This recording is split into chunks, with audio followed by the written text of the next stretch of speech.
శుక్లాంబరధరం విష్ణుం శశివర్ణం చతుర్భుజం ప్రసన్నవదనం ధ్యాయేత్ సర్వవిఘ్నోపశాంతయే అగజా ఆనన పద్మార్కం గజాననమహర్నిశం అనేకదంతం భక్తానాం ఏకదంతముపాస్మహే ఏకదంతముపాస్మహే.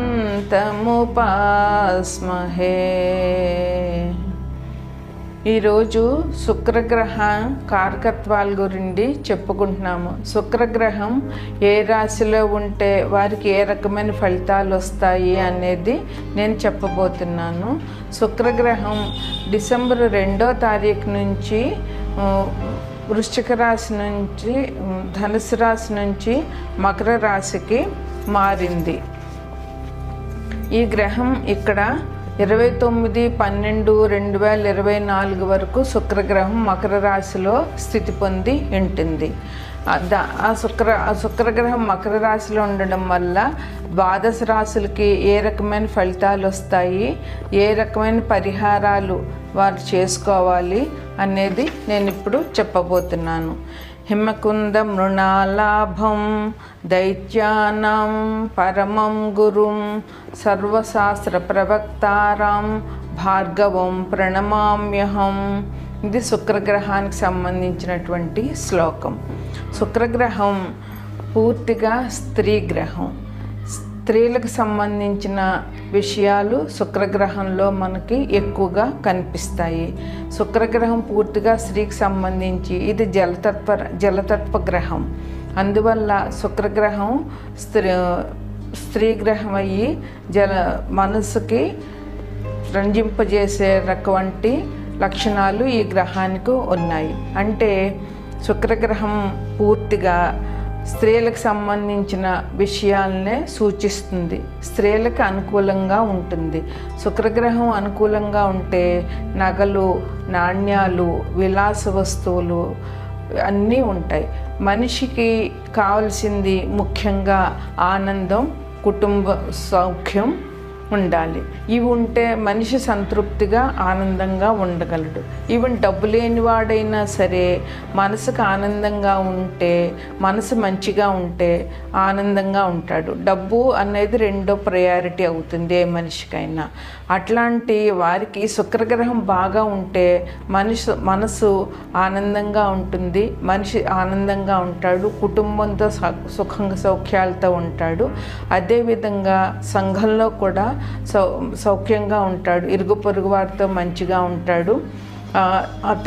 తన వల్ల తన చుట్టూ ఉన్న వారికి కూడా ఉపకారం చేస్తూ తన వల్ల తన కుటుంబానికి, తనకి, తన చుట్టుపక్కల వారికి, సంఘానికి, అదేవిధంగా దేశానికి ఎంతో ఉపయోగకారిగా మారుతాడు.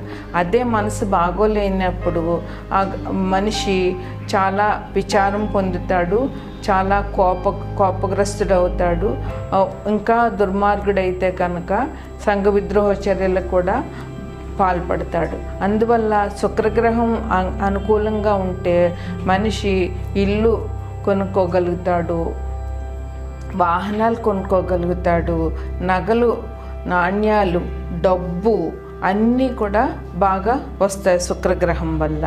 శుక్రగ్రహం కారకత్వాలు ముఖ్యంగా ఏంటంటే నగలు, వజ్రాలు, పాలు, పెరుగు, స్త్రీలు, తెల్లటి పుష్పాలు, రసాలు, అన్ని రసాలు, ద్రవ పదార్థాలు, సుఖం, దాంపత్య సుఖం, ఫ్యాషన్ టెక్నాలజీ, వ్యాపారం, ఇంటీరియర్ డిజైనింగు, అట్లాగే డిజైనింగు, అన్ని రకాల డిజైన్లు, అదే లేడీస్ టైలర్సు, ఇట్లా బట్టలు, వస్త్రాలు, తెల్లటి వస్త్రాలు, అట్లాగే బిల్డింగ్స్, వెహికల్స్, ఇవన్నీ కూడా వ్యాపారం. కాస్మెటిక్స్, స్త్రీలకు సంబంధించిన కాస్మెటిక్స్, గాజులు, వస్త్రాలు, నగలు, నాణ్యాలు, ఇవన్నీ కూడా శుక్రుడు కారకత్వాల్లోకి వస్తాయి. శుక్రుడు అలాగే వాద్య పరికరాలు కూడా, మ్యూజిక్ సంబంధించిన పరికరాలన్నీ కూడా శుక్రుడికే సంబంధిస్తాయి. అది ఒక వ్యక్తి మ్యూజిక్ నేర్చుకుంటున్నాడన్నా, కళలలో ఆరితేరుతున్నాడన్నా అతని శుక్రగ్రహం చాలా బాగుందని చెప్పవచ్చు. అదేవిధంగా కవిత్వం రాయడము, సినీ రచయితలు వీళ్ళందరూ కూడా శుక్రగ్రహ కారకత్వం, శుక్రగ్రహం వాళ్ళకి బాగా అనుకూలంగా ఉంటే వారు మంచి అభ్యున్నతిలోకి వస్తారు. శుక్రగ్రహం ముఖ్యంగా వివాహం, పురుషులకి వివాహం జరగాలి అంటే శుక్రగ్రహం అనుకూలంగా ఉండాలి. పురుషుడి జన్మజాతకంలోంచి శుక్రగ్రహం ఎక్కడుందో చూసి అతని భార్య ఎటువంటిది, ఎలా ఉంటుంది, ఎక్కడి నుంచి వస్తుంది, ఆమె బిహేవియర్ ఎలా ఉంటుంది అన్నది కూడా చెప్పడానికి వీలవుతుంది. అందువల్ల శుక్రగ్రహం ముఖ్యంగా పురుషులకి వివాహాలని ఇస్తుంది. అదే శుక్రగ్రహం పాడైనట్లయితే ఇప్పుడు మనం చెప్పుకున్నవన్నీ రివర్స్ అవుతాయి. ఆనందం ఉండదు, ఇల్లు కొనుక్కోవాలంటే కొనుక్కోలేరు, వాహనం కొనుక్కోవాలంటే కొనుక్కోలేరు. అదేవిధంగా ఒకవేళ శుక్రగ్రహం పాడైనట్లయితే అనారోగ్యాలు ఏంటంటే జననేంద్రియాలకు సంబంధించిన అనారోగ్యాలు, కిడ్నీలు పాడైపోవడము, స్త్రీలకు సమస్యలు, ఋతు ప్రాబ్లమ్స్, ఋతు సమస్యలు, టైంకి పీరియడ్స్ రాకపోవడము, ఫెలోపియన్ ట్యూబ్స్ పాడవడము, అండాశయ క్యాన్సర్లు, అండాశయంలో ప్రాబ్లంలు, ఇవన్నీ కూడా వీరికి వస్తాయి. అదే శుక్రుడు బాగా ఉంటే పరస్పరం అందరి మీద ప్రేమాభిమానాలు ఉంటాయి. శృంగారంలో కూడా శుక్రుడు చాలా సహకరిస్తాడు బాగున్నప్పుడు. అదే బాగులేనప్పుడు శృంగారంలో కూడా భార్యాభర్తలకి పరస్పరం ప్రేమ అభిమానాలు ఏముండవు. ఇవన్నీ కూడా శుక్రగ్రహ కారకత్వాల్లోనికి వస్తాయి. తదుపరి కుంభరాశికి అధిపతి శని. కుంభరాశిలోనే శని స్థితి పొంది ఉన్నాడు. మనకి నవంబర్ నెల సగం నుంచి శని రుజుగతిలోకి వక్రం అయిపోయి రుజుగతిలోని ప్రయాణం చేస్తున్నారు. ఇప్పుడు గోచారం ప్రకారం శుక్రుడు మకర రాశిలో స్థితి పొంది ఉన్నాడు. అంటే కుంభరాశికి 12వ ఇంట్లో, అంటే వ్యయంలో శుక్రుడు స్థితి పొంది ఉన్నాడు. శుక్రుడు అనుకూలంగా ఉన్నవారికి 12వ ఇంట్లో శుక్రుడు చాలా మంచి ఫలితాలని ఇస్తాడు. మంచి బెడ్ కంఫర్ట్స్ ఇస్తాడు.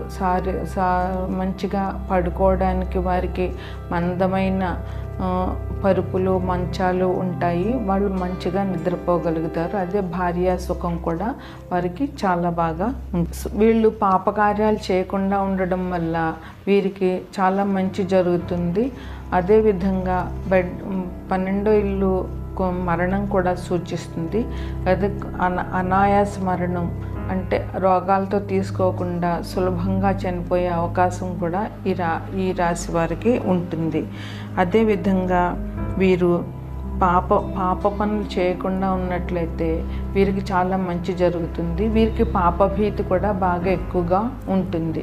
అందువల్ల అది కాక లగ్నంలోనే శని ఉన్నారు కనుక ఆయన పాపం చేయకుండా ఆయన రక్షించగలుగుతారు. వీళ్ళు జాగ్రత్తగా ఉండగలిగితే. శని ధర్మ కర్మాధిపతి కనుక ఆయన మనం ఏం చేసామో దానికి మనం మంచి చేస్తే మంచి ఇస్తారు, తప్పు చేస్తే తప్పు ఇస్తారు. అందువల్ల పాపం అనేటటువంటి చేసినట్లయితే శిక్షించడం మాత్రం ఖచ్చితంగా శిక్షిస్తారు. అందువల్ల శనిదేవుని విషయంలో వీళ్ళు జాగ్రత్తగా ఉండాలి. శని ఉన్నాడు అని భయపడిపోవాల్సిన అవసరం ఉండదు. కాకపోతే మనం ధర్మంగా ఉన్నంత వరకు శని భగవానుడు ఏమీ చేయడు, మనకి మంచే చేస్తారు. ఆయన యమధర్మరాజుకి ప్రతిరూపం కనుక వీళ్ళు చాలా జాగ్రత్తగా ఉండి ధర్మంగా వెళ్ళినంతకాలం శని భగవానుడి వల్ల వీళ్ళకి నష్టం అనేది జరగదు. ఇంకా 12 ఇంట్లో శుక్రుడు ఉండడం వల్ల శుక్రుడు విలాసాలకు కారకుడైన వీరు మంచి ధర్మ మార్గంలో వెళ్ళినప్పుడు వీరికి అన్ని సౌఖ్యాలు దొరుకుతాయి. అదే విలాసాలు మించి చేస్తే అనారోగ్యం పాలు అవుతుంది. 12వ ఇల్లు హాస్పిటల్ ఖర్చులు కూడా చాలా ఎక్కువగా ఉంటాయి. అందువల్ల వీరు విలాసాలు వెళ్ళిపోయి వ్యసనాల పాలైతే కనుక ఆరోగ్యం పాడైపోయి హాస్పిటల్ పాలయ్యే అవకాశం చాలా ఎక్కువగా ఉంటుంది. ఈ రాశిలో ఎవరికైతే శుక్రుడు మంచి స్థితిలో ఉన్నాడో వారికి బాగుంటుంది. శుక్రుడు గోచారం ఇచ్చినప్పుడు అదే వీళ్ళకి శుక్రుడు పాప స్థితిలో ఉంటే కనుక వీరికి అనారోగ్యం పాలవడం తప్పదు, హాస్పిటల్ ఖర్చులు పెరుగుతాయి. అందువల్ల వీళ్ళు చేసిన పాపాల వల్ల వీరికి కష్టాలు వచ్చే అవకాశం ఉంది, వ్యాధులు వచ్చే అవకాశం కూడా చాలా ఎక్కువగా ఉన్నది. అందువల్ల వీరు జాగ్రత్తగా ఉండడం అంతైనా అవసరం. 12వ ఇల్లు అంటే మనకి మోక్షాన్ని ప్రసాదించే అవకాశం కూడా ఉంటుంది. అందువల్ల వీరికి సుఖ సౌఖ్యాలతో పాటు ఆనందం కూడా వీళ్ళకి వచ్చే అవకాశం చాలా ఎక్కువగా ఉంది. ఓల్డేజ్లో ఉన్నటువంటి స్త్రీలు జాగ్రత్తగా ఉండాలి. వీరు సేవలు చేయడం వల్ల ఓల్డేజ్లో ఉన్న స్త్రీలకి ఈ రాశిలో పురుషులు కానీ స్త్రీలు కానీ సేవ చేయడం వల్ల వీళ్ళకి చాలా సుఖం దొరుకుతుంది. ఎందువలనంటే మానవ సేవే మాధవ సేవ అని చెప్పారు కదా. అందువల్ల సేవ చేయడం వల్ల మనకొచ్చే అనారోగ్యాన్ని కూడా భగవంతుడు మనకు తీసివేస్తాడు. మనం ఒక రోగిష్టి కానీ ఒక ముసలి వాళ్ళకి కానీ సేవ చేయడం వల్ల మనకి ఏదన్నా కష్టం, అటువంటి కష్టం ముందు ఉండబోతుంటే ఆ కష్టాన్ని దేవుడు దూరం చేస్తాడు. అందుకోసమే మన వీళ్ళ దగ్గర సేవకి నియోగించుతాడనమాట. మన పూర్వపుణ్యం వల్లే వాళ్ళకి సేవ చేసే అవకాశం మనకు వస్తుందని గ్రహించాలి. అదేవిధంగా వీరు ఇంకా ఏదైనా అనాథాశ్రమాలకు వెళ్ళి స్త్రీలకి ముసలి వాళ్ళకి పళ్ళు పంచిపెట్టడము, వస్త్రాలు దానం చేయడం వల్ల ఈ రాశి వారికి చాలా మంచి జరిగే అవకాశం ఉంది. ఈ కుంభం అంటే శనీశ్వరుడు ఇల్లు అంటే శివాభిషేకం చేయడము, అమ్మవారి పూజలు చేయడము ఈ రాశి వారికి చాలా మంచిది, ఇంకా మంచి జరుగుతుంది. సుఖాల వెంట పరుగు పెట్టద్దు, సుఖాల కోసం వెంపర్లాడవద్దు. ధర్మాన్ని నమ్ముకుని ధర్మపరంగా జీవించడం చాలా ఈ రాశి వారికి ముఖ్యంగా చాలా అవసరం. ఇప్పుడు శుక్రగ్రహం అనుకూలంగా లేకపోతే చేయవలసిన పరిహారాల గురించి చెప్తున్నానండి. ఇది రాశి ఫలితాల దీన్ని తర్వాత యాడ్ చేసుకుంటే వారి రాశిలో శుక్రగ్రహం అనుకూలం లేని వాళ్ళు ఏ పరిహారాలు చేయాలో ఆ పరిహారాలు ఇప్పుడు చెప్తున్నాను. ఈ పరిహారాలు చేస్తే వాళ్ళకి శుక్రగ్రహ అనుకూలం దొరుకుతుంది. శుక్రుడు అంటే స్త్రీ గ్రహం కనుక శుక్రగ్రహం అనుకూలం కావాలి అనంటే మనకి అమ్మవారి ఆరాధన చాలా చాలా అవసరం. అమ్మవారంటే లలితా పరమేశ్వరి, రాజరాజేశ్వరి. శుక్రగ్రహం ముఖ్యంగా రాజరాజేశ్వరి అమ్మవారికి అనుకూలం. అదేవిధంగా లలితా పరమేశ్వరికి కూడా శుక్రగ్రహ పూజ ముఖ్యమైనటువంటిది అని చెప్పవచ్చు. ఇప్పుడు ఈ రాశి వారికి ఏ రాశి వారైనా సరే శుక్రగ్రహం అనుకూలంగా లేదు అంటే వారు శ్రీ సూక్త పారాయణ చేయాలి. ప్రతిరోజు శ్రీ సూక్త పారాయణ చేయడం వల్ల వారికి శుక్రగ్రహ అనుకూలత లభిస్తుంది. అదేవిధంగా రాజరాజేశ్వరి అష్టకం కానీ లేదా లలితా సహస్రనామాల్లో రాజరాజేశ్వరికి సంబంధించిన 2 లైన్లు ఉన్నాయి. రాజరాజేశ్వరి, రాజధాని, రాజ్యవల్లభ, రాజ్యలక్ష్మి అని ఆ లైన్లు వీరు చదివి లలితా పరమేశ్వరి ఆరాధన చేయడం వల్ల వీరికి చాలా అభివృద్ధిలోకి వస్తారు. అదేవిధంగా లలితా పరమేశ్వరి నామం శ్రీమాత్రే నమః, ఓం శ్రీమాత్రే నమః అని ప్రతిరోజు కనీసం 108 సార్లు చేయడం వల్ల, నామజపం చేయడం వల్ల శుక్రగ్రహ అనుకూలత వీరికి లభిస్తుంది. తీపి పదార్థాలు నైవేద్యం పెట్టి అమ్మవారికి ఆ తీపి పదార్థాలు అందరికీ పంచడం. అదే ఒక గుడిలో ఏదైనా తీపి పదార్థం నైవేద్యానికి ఇచ్చి అమ్మవారికి అది అక్కడ గుడిలో భక్తులందరికీ పంచడం వల్ల కూడా వీరికి చాలా మంచి జరుగుతుంది. ముఖ్యంగా శుక్రగ్రహం అనుకూలం కావాలి అంటే ఆడవారిని గౌరవించాలి. ముఖ్యంగా వాళ్ళ తోబుట్టువుల్ని, వాళ్ళు ఉన్న అక్క చెల్లెళ్ళని, పురుషులు వాళ్ళ అక్క చెల్లెళ్ళని కనీసం ఉత్తరాయణంలో ఒకసారి, దక్షిణాయనంలో ఒకసారి వాళ్ళని పిలిచి ఇంటికి వారికి భోజనం పెట్టి వారికి ఒక పసుపు కుంకుమ బట్టలు చీర పెట్టి వాళ్ళని సంతృప్తిపరచాలి. అలా చేయడం వల్ల ఆడపిల్లలు ఇంట్లో సుఖ సంతోషంగా ఆ ఇంటి నుంచి పసుపు కుంకుమ తీసుకుని పెడితే ఆ ఇంటికి ఎంతో అభివృద్ధిలోకి వస్తుంది.